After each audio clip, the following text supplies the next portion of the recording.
নির্বাচন সামনে, চেয়ারম্যান মেম্বারের ভোটাভুটি হচ্ছে, চেয়ারম্যানের ভোট হচ্ছে। তো এক চেয়ারম্যান দাঁড়াইছে কলম মার্কায়, আর এক চেয়ারম্যান দাঁড়াইছে খাতা মার্কায়। তা কলম মার্কা চেয়ারম্যানের লোকজন স্লোগান দিচ্ছে, কলম মার্কায় দিলে ভোট শান্তি পাবে দেশের লোক। খাতা মার্কা চেয়ারম্যানের লোকজন স্লোগান দিচ্ছে, খাতা মার্কায় দিলে ভোট শান্তি পাবে দেশের লোক।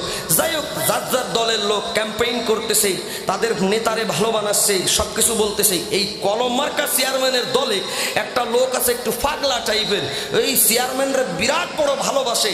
এই চেয়ারম্যানের নির্বাচন করার জন্য নিজের ধানি জমি বিক্রি করে দিছে, জায়গা জমি বেচে সেই টাকা দিয়ে চেয়ারম্যানের নির্বাচন করতেছে, ক্যাম্পেইন করতে টাকা খরচ করছে। তো চেয়ারম্যান কি তারে ভালোবাসবে কি বাসবে না? হ্যাঁ, চেয়ারম্যানও দেখছে আরে সর্বনাশ, তো বিশাল আমারে ভালোবাসে। সবাই কানে কানে কয়, চেয়ারম্যান সাহেব ওই পাগল লোকটা কিন্তু আপনারা বিশাল ভালোবাসে, সে কিন্তু আপনার অনেক ভালোবাসে, আপনি তার যেন ভুলে যায় না চেয়ারম্যান হওয়ার পরে। না না না, আমি বলবো কেন, আমি তো বলার মতো মানুষ না, ওই লোকটা এত কষ্ট করে। বাস একদিন ওই চেয়ারম্যান সাহেব সবাই গণ্যমান্য ব্যক্তিবর্গদেরকে দাওয়াত করে খাওয়ানোর জন্য বিশাল বড় একটা আয়োজন করছে, বিরাট বড় একটা মাঠের ভিতরে বিশাল বড় তাঁবু দিয়ে হাজার হাজার মানুষ, শত শত মানুষ যেন খাইতে পারে, গরু হাঁস ছাগল যা আছে আর কি ইত্যাদি খাওয়া দাওয়ার ব্যবস্থা করেছে। ওই চেয়ারম্যানের কাছের যত লোক আছে, কলম মার্কা চেয়ারম্যানের লোক, সবাই দাওয়াত দিচ্ছে। তো একজন কানে কানে বলতেছে, চেয়ারম্যান সাহেব যেই লোকটা জায়গা জমি বিক্রি করে দিয়ে আপনার পিছনে এই নির্বাচনে খরচ করছে, এই লোকটারা কিন্তু ভুলে যায় না, দাওয়াত দিয়েন কিন্তু। কারে আরে আমি কি ভুলে যাই নাকি, ওরে তো আমি 1 নম্বরে আগে দাওয়াত দিয়ে রাখছি, ও অবশ্যই আসবে। তো যেই দিন দাওয়াত খাওয়ার দিন, শত শত মানুষ দাওয়াত খাইতে বসে গেছে। চেয়ারম্যান সাহেবের আত্মীয় স্বজন, উপরের নেতারা, নিচের নেতারা, মানে সম্মানিত ব্যক্তিরা সবাই এসে হাজির। ওই সময় ওই পাগলটা আসতেছে, কিন্তু ঘটনাক্রমে ওই দিন বুকে লাগাইছে খাতা মার্কায় দিলে ভোট শান্তি পাবে দেশের লোক, পিঠে পোস্টার লাগাইছে খাতা মার্কায় দিলে ভোট শান্তি পাবে দেশের লোক, মুখে স্লোগান লাগাইছে খাতা মার্কায় দিলে ভোট শান্তি পাবে দেশের লোক। কিন্তু যেই বাড়ি দাওয়াত খাইতে যাচ্ছে ওই বাড়ি খাতা মার্কা না কলম মার্কা? কলম মার্কা। ও কলম মার্কা চেয়ারম্যানের বাড়ি দাওয়াত খাইতে যায়, কিন্তু মুখের স্লোগান খাতা মার্কা, বুকে স্টিকার খাতা মার্কা, পিছনে স্টিকার খাতা মার্কা। ও কাছাকাছি আসার পরেই কলম মার্কা চেয়ারম্যান বলতেছে, আরে ওরে ঠেকা, আরে ঠেকা আগে, খবরদার ও যেন না ঢোকে। আমার মা ইজ্জত সব শেষ। আমার দোস্ত আহবাব, এই চেয়ারম্যান যদি ওইখানে থামায় দেয়, ওই চেয়ারম্যান যদি নিয়ম এটা করে, আমার বাড়ির এত বড় দাওয়াত খাইতে গেলে আমার মার্কার স্লোগান মুখে লাগবে, আমার মার্কার স্টিকার বুকে লাগবে, আমার মার্কার পোস্টার পিঠে লাগবে। তো হাউজে কাউসারের পানীয় নবীজি দাওয়াত করে করে খাওয়াবে। তো ওই দাওয়াত যদি খাইতে হয়, নবীজির মার্কা মুখে লাগবে, নবীজির মার্কা বুকে লাগবে, নবীজির মার্কা পিঠে লাগবে, নবীজির মার্কা নিয়ে যাওয়া লাগবে। যে নবীজির মার্কা নিয়ে যাবে, হাউজে কাউসারের পানি ওই লোকটা খাইতে পারবে। সুতরাং নবীজির মার্কা নিয়ে যাওয়ার জন্য কারা কারা তৈরি আছি? নারায়ে তাকবীর। এ মুসলমান, হাউজে কাউসারের পানি তারাই খাইতে পারবে যারা নবীজির তরিকা মতো চলবে। এবার হাদিসটা শুনেন, আমি এই হাদিস বলে বয়ান শেষ করে দেব।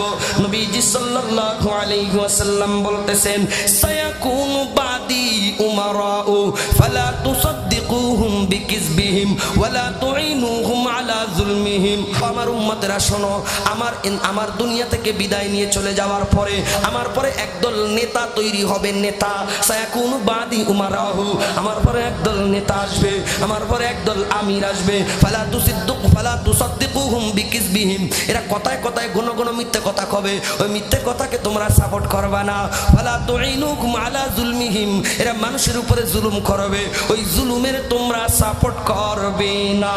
1400 বছর আগে নবীজি সাল্লাল্লাহু আলাইহি ওয়াসাল্লাম বলে গিয়েছেন, আমার পরে একদল নেতা এমন আসবে যারা মিথ্যে কথা বলবে, মানুষের উপর জুলুম করবে। তোমরা কি করবা? ফালা তুসাদ্দিকুহুম বিকিযবিহিম ওয়ালা তুইনুহুম আলা যুলমিহিম, তাদের মিথ্যার সাপোর্ট তোমরা করবা না, জুলুমের সাপোর্ট তোমরা করবা না। এইরকম মিথ্যাবাদী নেতা, জালেম নেতা যখন আসে না নাই, আমার যদি ভোটে জিতাই দেন, রাস্তার ইট খুলে বাড়ি বানাই দেব, বাড়ির ইট খুলে রাস্তা বানাই দেব। আমার যদি ভোটে জিতাই দেন, হ্যান করবো তেন করবো, আমি সব ছিঁড়ে গুড়ি আটি বেঁধে ফেলাই দেবো। জিতে যাওয়ার পরে দেখা যায় দলীয় লোক দেখে দেখে রিলিফের চাউলের কাট করে দেয়, আসল গরিব পর্যন্ত যায় না। রাস্তার টাকা মেরে খায়, মন্দিরের টাকা মেরে খায়, মসজিদের টাকা মেরে খায়, গরিবের রিলিফের চাউল মেরে খায়। এই ধরনের বদমাইশ আর ভণ্ড, এই ধরনের চোরবাটপার নেতা, এমপি, মন্ত্রী, চেয়ারম্যান আছে না নাই? নবীজি সতর্ক করে দিয়েছেন, ফালা তুসাদদিকুহুম বিকাযবিহিম ওয়ালা তুঈনুহুম আলা যুলমিহিম। যেই সকল নেতারা কথায় কথায় মিথ্যা কথা বলে, যেই সকল নেতারা মানুষের উপর জুলুম করে, ওই সকল নেতাদের তোমরা সহযোগিতা করবা না, তাদের মিথ্যা কথা তোমরা সাপোর্ট করবা না। ওই যে আমরা সবাই দেখেছি 17 বছরের জীবনে, 17 বছরের আগে কিছু কিছু ঘর গরিবদের জন্য বরাদ্দ ছিল কি ছিল না? আমরা এই গুচ্ছগ্রাম বলি, গুচ্ছগ্রাম, এই ঘরগুলো কাদেরকে দেওয়া হয়েছে? ভূমিহীনদেরকে দেওয়া হয়েছিল। এই ঘরগুলো কাদেরকে দেওয়া হয়েছে? যাদের জায়গা নাই, জমি নাই, ভিখারি, এই ভিখারিদের জন্য এই ফ্রি ঘরের ব্যবস্থা করে দেওয়া হয়েছিল। কিন্তু আমরা তো দেখেছি এই গুচ্ছগ্রামের ফ্রি ঘর যেটা ভূমিহীনরা পাবে, এটা 2 লাখ টাকায় বিক্রি হয়েছে, 3 লাখ টাকায় বিক্রি হয়েছে, 50,000 টাকায় বিক্রি হয়েছে। গরিবরা পাইছে কিন্তু বিক্রিও হয়েছে।